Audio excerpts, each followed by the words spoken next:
Hello friends, in this video we are going to discuss how the first program is going to execute under online GDB compiler.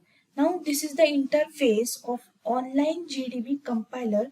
Now here we are going to discuss how the first program is going to run and how we are going to check the output. So let's start.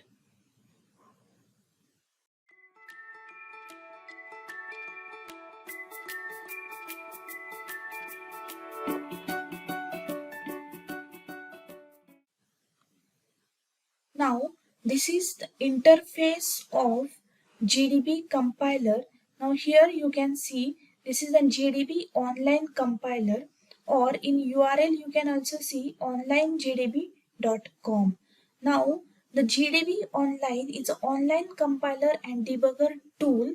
This tool is used for C, C++, Python, Java, PHP, Ruby, Perl, etc. and so many languages.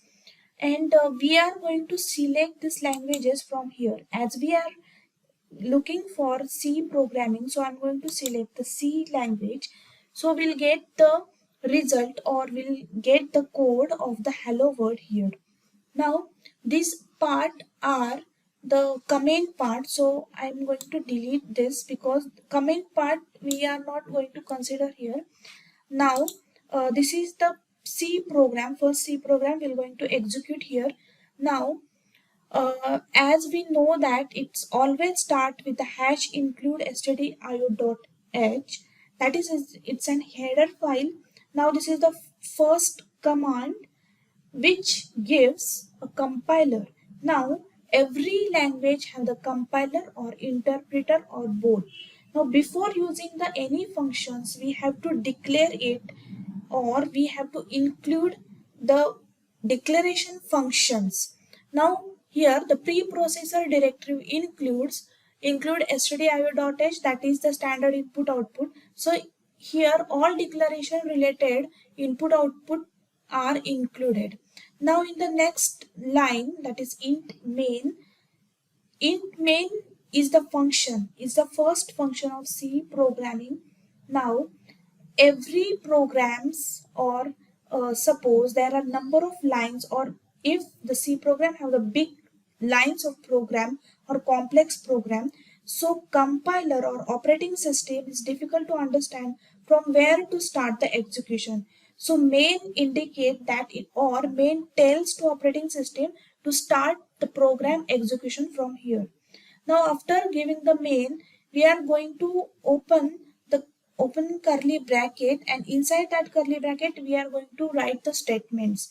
Now here we are write the printf. Now what is the meaning of printf? Printf, that is the simply it display the message, or it display the string which is included into double inverted comma, and f is nothing but the formatted string. Now here you can write /n. Now what is mean by /n? /n is nothing but the new line, or after writing any string after hello world, it will print at the next line or new line. Now every statement in C program is ended or terminated with the semicolon. Now next is the return 0. Now return 0 is a optional part, or you may write or you may not, or you may write or you may not write. But meaning of return 0, program might be called by other program. So the one program which call, or when programs want to know what is the status of previous called program. So return 0 returns 0, so it indicate that it exists, or it indicate that the statements are ends or statements are exist. You may write here -1 complete this opening curly bracket with the close curly bracket. Now here I am going to run this program by F9, or you can press the F9 from keyboard, or you can click on run button. If our program having the error, it will display. If no, it will display the hello world message which is printed, or which is encoded into the printf functions. So this is all about the hello world execution. Thank you.